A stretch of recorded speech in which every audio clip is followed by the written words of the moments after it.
ನಮಸ್ಕಾರ. ದೇವರಾಜು ಶಿವಪುರ ಯೂಟ್ಯೂಬ್ ಚಾನಲ್ಗೆ ಸ್ವಾಗತ. 6ನೇ ತರಗತಿ ಗಣಿತ ಪ್ರಕಾಶ ಭಾಗ 2 ಸುತ್ತಳತೆ ಮತ್ತು ವಿಸ್ತೀರ್ಣ ಪಾಠದ 2ನೇ ವಿಡಿಯೋ ಇದಾಗಿದೆ. ಪುಟ ಸಂಖ್ಯೆ 5. ನೀವು ಟೆಕ್ಸ್ಟ್ ಬುಕ್ ಅಲ್ಲಿ ಪುಟ ಸಂಖ್ಯೆ 5 ಅನ್ನ ನೋಡಿದಾಗ ಈ ತರದ ಮಾತಾಪಚ್ಚಿ ಅಂತ ಹೇಳಿ ಒಂದು ಚಿತ್ರ ಕಾಣುತ್ತೆ. ಚಿತ್ರದಲ್ಲಿ ತೋರಿಸಿರುವಂತೆ ಅಕ್ಷಿ ಮತ್ತು ತೋಷಿ ಆಯತಾಕಾರದ ಟ್ರ್ಯಾಕ್ಗಳ ಉದ್ದಕ್ಕೂ ಓಡಲು ಪ್ರಾರಂಭಿಸುತ್ತಾರೆ. ಅಕ್ಷಿ ಹೊರ ಟ್ರ್ಯಾಕು ಮತ್ತು ತೋಷಿ ಒಳ ಟ್ರ್ಯಾಕು ತಾವು ಗಮನಿಸ್ತಾ ಇದ್ದೀರಿ. ಅಕ್ಷಿ ಹೊರ ಟ್ರ್ಯಾಕ್ ನ ಉದ್ದಕ್ಕೂ ಓಡಿ 5 ಸುತ್ತುಗಳನ್ನು ಪೂರ್ಣಗೊಳಿಸುತ್ತಾಳೆ. ತೋಷಿ ಒಳ ಟ್ರ್ಯಾಕ್ ನ ಉದ್ದಕ್ಕೂ ಓಡಿ 7 ಸುತ್ತುಗಳನ್ನು ಪೂರ್ಣಗೊಳಿಸುತ್ತಾಳೆ. ಈಗ ಯಾರು ಹೆಚ್ಚು ಓಡಿದರು ಎಂದು ಅವರು ಆಶ್ಚರ್ಯ ಪಡುತ್ತಿದ್ದಾರೆ. ಯಾರು ಹೆಚ್ಚು ದೂರ ಓಡಿದರು ಅಂತಕ್ಕಂಥದ್ದನ್ನ ನಾವೀಗ ಕಂಡುಹಿಡಿಬೇಕಾಗುತ್ತೆ. ನೋಡಿ, ಇದು ಅಕ್ಷಿ ಹೊರ ಟ್ರ್ಯಾಕು, ತೋಷಿ ಒಳ ಟ್ರ್ಯಾಕು. ಇಲ್ಲಿ ಅವರ ಆರಂಭಿಕ ಸ್ಥಾನ ತಾವು ಗಮನಿಸ್ತಾ ಇದ್ರಿ. ನೀವು ಪಠ್ಯ ಪುಸ್ತಕವನ್ನು ಓಪನ್ ಮಾಡಿ ಇಟ್ಕೋಬೇಕು ಈ ವಿಡಿಯೋವನ್ನು ನೋಡ್ತಕ್ಕಂಥ ಸಂದರ್ಭದಲ್ಲಿ. ಇದು ಆರಂಭಿಕ ಸ್ಥಾನ. ಅಂದ್ರೆ ಅಕ್ಷಿ ಇಲ್ಲಿಂದ ಓಡಕ್ ಶುರು ಮಾಡ್ತಾರೆ, ತೋಷಿ ಇಲ್ಲಿಂದ ಓಡೋದಿಕ್ಕೆ ಪ್ರಾರಂಭ ಮಾಡ್ತಾರೆ. ನೋಡಿ, ತಾವು ಗಮನಿಸ್ತಾ ಇದ್ರಿ, ಅಕ್ಷಿಯ ಟ್ರ್ಯಾಕು ಉದ್ದ 70 ಮೀಟರ್, ಅಗಲ 40 ಮೀಟರ್. ತೋಷಿಯ ಟ್ರ್ಯಾಕು ಉದ್ದ 60 ಮೀಟರ್, ಅಗಲ 30 ಮೀಟರ್. ಈಗ ನೋಡಿ, ಅಕ್ಷಿಯ ಟ್ರ್ಯಾಕ್ ಹೊರ ಟ್ರ್ಯಾಕು ಉದ್ದ 70 ಮೀಟರ್, ಅಗಲ 40 ಮೀಟರ್. ತೋಷಿಯ ಟ್ರ್ಯಾಕು ಒಳ ಟ್ರ್ಯಾಕು ಉದ್ದ 60 ಮೀಟರ್, ಅಗಲ 30 ಮೀಟರ್. ತಮಗೆ ಗಮನಿಸ್ತೀವಿ. ಪ್ರಶ್ನೆಗಳಿಗೆ ಉತ್ತರ ನೋಡಿ. ಒಂದನೇ ಪ್ರಶ್ನೆ ಏನು? ಅಕ್ಷಿ 5 ಸುತ್ತುಗಳಲ್ಲಿ ಕ್ರಮಿಸಿದ ಒಟ್ಟು ದೂರವನ್ನು ಕಂಡು ಹಿಡಿಯಿರಿ ಅಂತೇಳಿ. ಮೊದಲು ಅಕ್ಷಿ ಒಂದು ಸುತ್ತಿನಲ್ಲಿ ಕ್ರಮಿಸುವ ದೂರವನ್ನು ಕಂಡುಹಿಡಬೇಕು. ಒಂದು ಸುತ್ತು ಅಂತ ಅಂದ್ರೆ ಆಯತದ ಸುತ್ತಳತೆ. ಅಕ್ಷಿಯ ಟ್ರ್ಯಾಕ್ ನ ಸುತ್ತಳತೆ = 2 ಇಂಟು ಉದ್ದ ಪ್ಲಸ್ ಅಗಲ. ಯಾಕೆಂದ್ರೆ ಇದು ಆಯತಾಕಾರದಲ್ಲಿ ಇರೋದ್ರಿಂದ ಆಯತದ ಸುತ್ತಳತೆಯನ್ನ ಕಂಡುಹಿಡಿದ್ರೆ ಅದ್ರ ಒಂದು ರೌಂಡ್ ಎಷ್ಟು ಬಂದ್ರು ಅಂತ ಗೊತ್ತಾಗುತ್ತೆ. ಸುತ್ತಳತೆ = 2 ಇಂಟು 70 ಪ್ಲಸ್ 40. ಯಾಕೆಂದ್ರೆ ಅಕ್ಷಿಯ ಟ್ರ್ಯಾಕು 70 ಮೀಟರ್ ಉದ್ದ, 40 ಮೀಟರ್ ಅಗಲ ಇದೆ. So 70 plus 40 110, 110 into 2 210 metre. ಒಂದು ಸುತ್ತಿಗೆ 220 ಮೀಟರ್ ಆಗುತ್ತೆ. ಆದ್ರೆ ಅಕ್ಷಿ ಎಷ್ಟು ರೌಂಡ್ ಹೋಗಿದಳೆ? 5 ರೌಂಡು. ಹಾಗಾಗಿ ಒಂದು ಸುತ್ತಿಗೆ 200 ಮೀಟರ್ ದೂರ ಕ್ರಮಿಸಿದರೆ 5 ಸುತ್ತುಗಳಲ್ಲಿ ಕ್ರಮಿಸಿದ ದೂರ ಒಟ್ಟು ದೂರ = 5 ಇಂಟು 220 ಮೀಟರ್ನ ಗುಣಿಸಿದ್ರೆ ನಮಗೆ 1100 ಮೀಟರ್ ಬರುತ್ತೆ. ಅಕ್ಷಿ 5 ಸುತ್ತಿನಲ್ಲಿ 1100 ಮೀಟರ್ ಓಡ್ತಾಳೆ.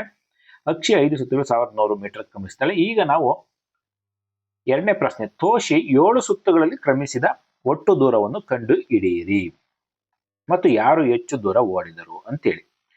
ಈಗ ನೋಡಿ, ತೋಷಿದು ಕೂಡ ಅಷ್ಟೇನೆ. ನಾವು ಆಯತದ ಸುತ್ತಳತೆಯ ಫಾರ್ಮುಲಾ ಹಾಕೊಂಡು ಇದನ್ನ ನಾವು ಕಂಡುಹಿಡಿತಾ ಹೋಗ್ತೀವಿ. ತೋಷಿಯ ಟ್ರ್ಯಾಕ್ ನ ಸುತ್ತಳತೆ 2 ಇಂಟು ಉದ್ದ ಪ್ಲಸ್ ಅಗಲ, 2 ಇಂಟು 60 ಪ್ಲಸ್ 30.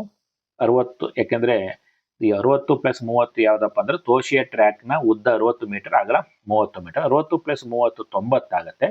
90 into 2 180 metre. ಒಂದು ಸುತ್ತಿಗೆ 180 ಮೀಟರ್ ಕ್ರಮಿಸಿದರೆ 7 ಸುತ್ತುಗಳಲ್ಲಿ ಕ್ರಮಿಸಿದ ದೂರ ಒಟ್ಟು ದೂರ = 7 ಇಂಟು 180. ಸೊ ಎರಡನ್ನ ಮಲ್ಟಿಪ್ಲಿಕೇಶನ್ ಮಾಡಿದ್ರೆ 1260 ಮೀಟರ್ ಬರುತ್ತೆ. ಈಗ ಹೋಲಿಕೆ, ಯಾರು ಹೆಚ್ಚು ದೂರ ಓಡಿದ್ರು ಅಂತೇಳಿ. ಅಕ್ಷಿ ಓಡಿದ ದೂರ 1100 ಮೀಟರ್, ತೋಷಿ ಓಡಿದ ದೂರ 1260 ಮೀಟರ್. ಹಾಗಾಗಿ ತೋಷಿ 7 ಸುತ್ತಿಗಳಲ್ಲಿ 1260 ಮೀಟರ್ ದೂರವನ್ನು ಕ್ರಮಿಸುತ್ತಾಳೆ. ಹಾಗಾಗಿ ತೋಷಿನೇ ಹೆಚ್ಚು ದೂರ ಕ್ರಮಿಸಿದ್ದಾರೆ ಅಂತ ಅರ್ಥ. ಈಗ ಅದೇ ಪುಟ ಸಂಖ್ಯೆ 5ರಲ್ಲಿ 3ನೇ ಪ್ರಶ್ನೆ, ಯೋಚಿಸಿ ಮತ್ತು ನಿರ್ದೇಶಿಸಿದಂತೆ ಸ್ಥಾನಗಳನ್ನು ಗುರುತಿಸಿ ಅಂತೇಳಿ. ಎ ಇದೆ. ಏನ್ ಕೇಳಿದೆ? 250 ಮೀಟರ್ ಓಡಿದ ನಂತರ ಅಕ್ಷಿ ಇರುವ ಸ್ಥಾನವನ್ನು ಎ ಎಂದು ಗುರುತಿಸಿ.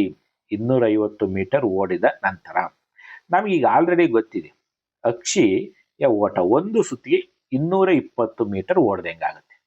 ಒಂದು ಸುತ್ತಿಗೆ 220 ಮೀಟರ್.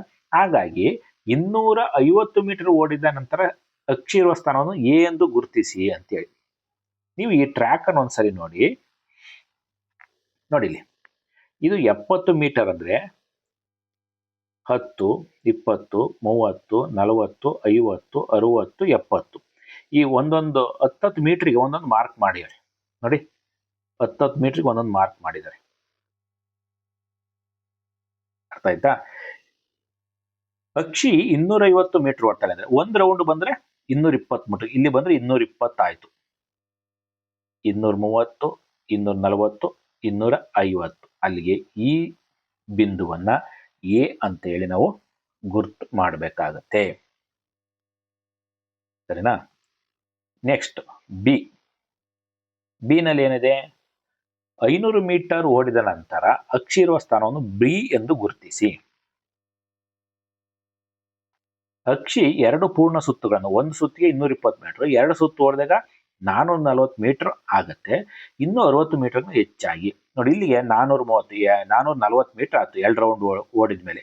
450, 460, 470, 480, 490, 450 ಈ ಬಿಂದು ಇದೆಯಲ್ಲ, ಇಲ್ಲಿಗೆ ನಾವು ಬಿ ಅಂತೇಳಿ ಗುರುತು ಮಾಡ್ತೇವೆ. ಇನ್ನ ಮೂರನೇ ಪ್ರಶ್ನೆ, ಈಗ ಅಕ್ಷಿ 1000 ಮೀಟರ್ ಓಡಿದ್ದಾಳೆ. ಅವಳು ಟ್ರ್ಯಾಕ್ ಸುತ್ತಲೂ ಓಡಿ ಎಷ್ಟು ಪೂರ್ಣ ಸುತ್ತುಗಳನ್ನು ಮುಗಿಸಿದ್ದಾಳೆ? ಅವಳ ಸ್ಥಾನವನ್ನು ಸಿ ಎಂದು ಗುರುತಿಸಿ. ನೋಡಿ, 1000 ಮೀಟರ್ ಓಡಿದಾಗ ಒಂದು ರೌಂಡ್ 200 ಮೀಟರ್ ಆದ್ರೆ ನೋಡಿ, 4 ಪೂರ್ಣ ಸುತ್ತುಗಳಲ್ಲಿ 4 × 220 ಅಂದ್ರೆ 880 ಮೀಟರ್ ಆಗತ್ತೆ. ಇಲ್ಲಿಗೆ 4 ರೌಂಡ್ ಓಡಿ ಬಂದು ಇಲ್ಲಿ ನಿಂತವಳೆ, 880 ಮೀಟರ್ ಆಯ್ತು. 890, 900, 910, 920, 930, 940, 950, 960, 970, 980, 990.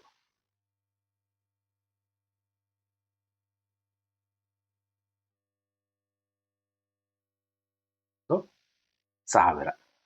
ಇಲ್ಲಿ ಸಿ ಅಂತೇಳಿ ನಾವು ಗುರ್ತು ಮಾಡ್ತೀವಿ. ಇದುವರೆಗೂ ಅಕ್ಷಿದಾಯ್ತು. ಈಗ ತೋಷಿದ ನೋಡೋಣ. ತೋಷಿಗೆ ಸಂಬಂಧಪಟ್ಟಂತ ಪ್ರಶ್ನೆಗಳನ್ನ ನೋಡ್ತಾ ಹೋಗೋಣ. ಡಿ, 250 ಮೀಟರ್ ಓಡಿದ ನಂತರ ತೋಷಿ ಇರುವ ಸ್ಥಾನವನ್ನು ಎಕ್ಸ್ ಎಂದು ಗುರುತಿಸಿ. ನೋಡಿ, ತಾವು ಗಮನಿಸಿ, 250 ಮೀಟರ್ ಓಡಿದ ನಂತರ ಅಂದ್ರೆ ತೋಷಿ ಒಂದು ಪೂರ್ಣ ಸುತ್ತು 180 ಮೀಟರ್ ಮುಗಿಸಿ ಇನ್ನು 70 ಮೀಟರ್ ಆಗತ್ತೆ. ನೋಡಿ, 180 ಮೀಟರ್, ಈಗ ತೋಷಿ ಒಂದು ರೌಂಡ್ ಇಲ್ಲಿ ಬಂದು ನಿಂತವಳೆ, 180 ಮೀಟರ್ ಆಯ್ತು. ಇನ್ನು 70 ಮೀಟರ್ ಓಡಬೇಕು. 10, 20, 30, 40, 50, 60, 70 ಇಲ್ಲಿಗೆ ನಾವು ಎಕ್ಸ್ ಅಂತೇಳಿ ಗುರುತಿಸ್ತೀವಿ. ನೆಕ್ಸ್ಟ್ ಈ ಪ್ರಶ್ನೆ, 500 ಮೀಟರ್ ಓಡಿದ ನಂತರ ತೋಷಿ ಇರುವ ಸ್ಥಾನವನ್ನು ವೈ ಎಂದು ಗುರುತಿಸಿ ಅಂತೇಳಿ. ತೋಷಿ 2 ಪೂರ್ಣ ಸುತ್ತುಗಳನ್ನು ಅಂದ್ರೆ 180 × 2 360 ಮೀಟರ್ ಮುಗಿಸಿ ಇನ್ನೂ 140 ಮೀಟರ್ಗಳನ್ನು ಹೆಚ್ಚುವರಿಯಾಗಿ ಓಡ್ತಾಳೆ. ನೋಡಿ, 2 ರೌಂಡ್ ಬಂದ ನಂತರದಲ್ಲಿ 360 ಮೀಟರ್ ಆಯ್ತು. 2 ರೌಂಡ್ ಬಂದು ಇಲ್ಲಿಗೆ ನಿಂತಿದ್ದಾಳೆ ತೋಷಿ. ಇಲ್ಲಿಂದ ಮತ್ತೆ ಎಷ್ಟು ಮೀಟರ್ ಓಡಬೇಕು? 140 ಮೀಟರ್ ಓಡಬೇಕು. 140, 10, 20, 30, 40, 50, 60, 70, 80, 90, 100, 110, 120, 130, 140 ಮೀಟರ್. 140 ಮೀಟರ್ ಓಡ್ತಾಳೆ. ಇಲ್ಲಿಗೆ 140 ಮೀಟರ್ ಆಗುತ್ತೆ. ಇದನ್ನ ನಾವು ವೈ ಅಂತೇಳಿ ಗುರುತು ಮಾಡ್ತೇವೆ. ಇನ್ನು ನೆಕ್ಸ್ಟ್ ಎಫ್, ಈಗ ತೋಷಿ 1000 ಮೀಟರ್ ಓಡಿದ್ದಾಳೆ. ಅವಳು ಟ್ರ್ಯಾಕ್ ಸುತ್ತಲೂ ಓಡಿ ಎಷ್ಟು ಪೂರ್ಣ ಸುತ್ತುಗಳನ್ನು ಮುಗಿಸಿದ್ದಾಳೆ? ಅವಳ ಸ್ಥಾನವನ್ನು ಝಡ್ ಎಂದು ಗುರುತಿಸಿ. ನಾವು ಗಮನಿಸ್ತಾ ಇದ್ದೀರಿ, 1000 ಮೀಟರ್ ಓಡಿದ ನಂತರ ಅಂದ್ರೆ 1000 ಮೀಟರ್ಗಳಲ್ಲಿ ತೋಷಿ 5 ಪೂರ್ಣ ಸುತ್ತುಗಳನ್ನು ಓಡಿ 5 × 180 ಅಂದ್ರೆ 900 ಮೀಟರ್ ಆಯ್ತು ಮುಗಿಸಿ. ಇನ್ನು ಹೆಚ್ಚುವರೆಗೆ 100 ಮೀಟರ್ ಓಡಬೇಕು. 900 ಮೀಟರ್ 5 ರೌಂಡ್ ಅಲ್ಲಿ 900 ಮೀಟರ್ ಓಡಿ ಇನ್ನು 100 ಮೀಟರ್ ನೋಡಿ, 5 ಸುತ್ತು ಓಡಿ ಇಲ್ಲಿಗೆ 900 ಮೀಟರ್ ಆಗುತ್ತೆ. ಇನ್ನು 100 ಮೀಟರ್ ಎಕ್ಸ್ಟ್ರಾ.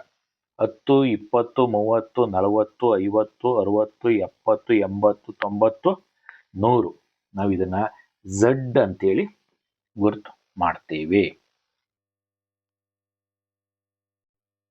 ಧನ್ಯವಾದಗಳು.